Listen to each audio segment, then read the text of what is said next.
There's a particular kind of person who can tell you exactly what it felt like to rewind a VHS tape before dropping it off at Blockbuster, and can also pinpoint the week they first heard music through a downloaded file on a slow computer.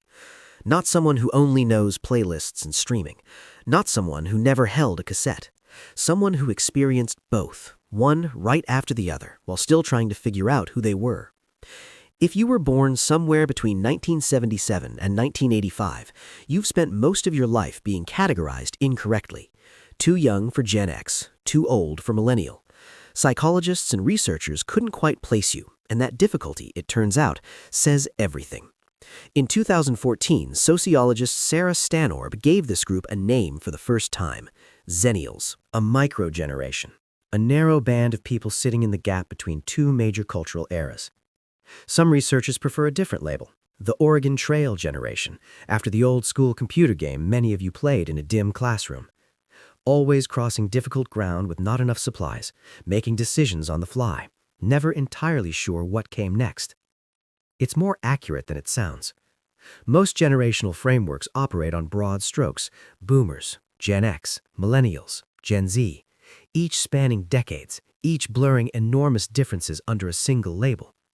Zennials don't span decades, 8 or 9 years at most. This isn't a generation. It's a precise moment in history, and what happened inside that moment left marks that broader categories simply can't account for. To understand why, you have to go back to what daily life actually looked like before the internet arrived. You wrote notes on folded paper and slid them across desks, knowing a teacher could intercept them. You made plans to meet someone at a specific street corner at a specific time, and then you just showed up and waited. No way to confirm, no way to update. They either came or they didn't, and people took note of which one you were. If you missed a television show, it was gone. You'd ask a friend to describe it and spend the rest of the week reconstructing it in your imagination. And your mistakes, the argument at a party, the careless thing you said to the wrong person, that awkward phase in 9th grade, those faded. No one archived them. No one captured a screenshot. They lived briefly in a handful of memories, then softened over time the way all memories do when nothing is reinforcing them. The brain is actually built for this, to process experience, hold what matters, and release what doesn't. Growing up in a world that permitted this natural forgetting meant your past could become a story you told, not a permanent record you were locked inside. Then, right as you were crossing into your late teens and early 20s, everything changed. Not gradually, almost overnight. Email, mobile phones, broadband internet, MySpace. Within just a few years, the world you'd grown up in stopped existing, and an entirely different one replaced it. Neuroscience research has shown that the region of the brain responsible for learning new systems continues developing until roughly age 25. You encountered the entire digital revolution inside that window. Old enough to carry a clear memory of what came before. Young enough that your brain was still genuinely receptive to what replaced it. Older Gen Xers approach the internet the way adults learn a second language, capable, sometimes even fluent, but never instinctive.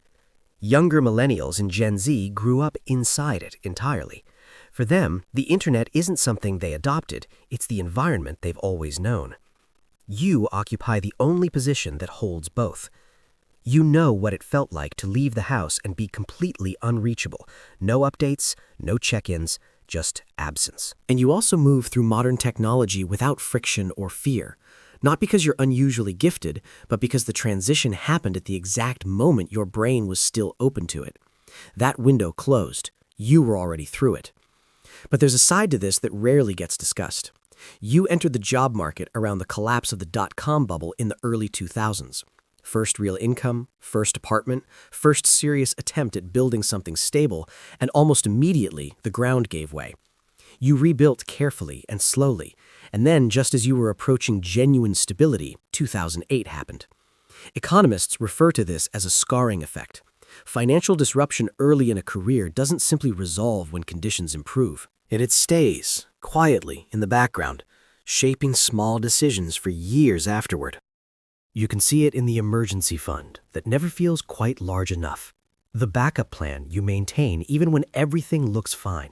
The slight hesitation before committing to anything permanent, even when there's no real reason to hesitate. That's not anxiety. It's closer to physical memory. Your body's still responding to something your mind has already moved past. If you've noticed that pattern in yourself and never quite understood it, now you do. And then there's the role you've probably been playing for most of your working life without anyone naming it. In nearly any professional setting, you naturally become the translator.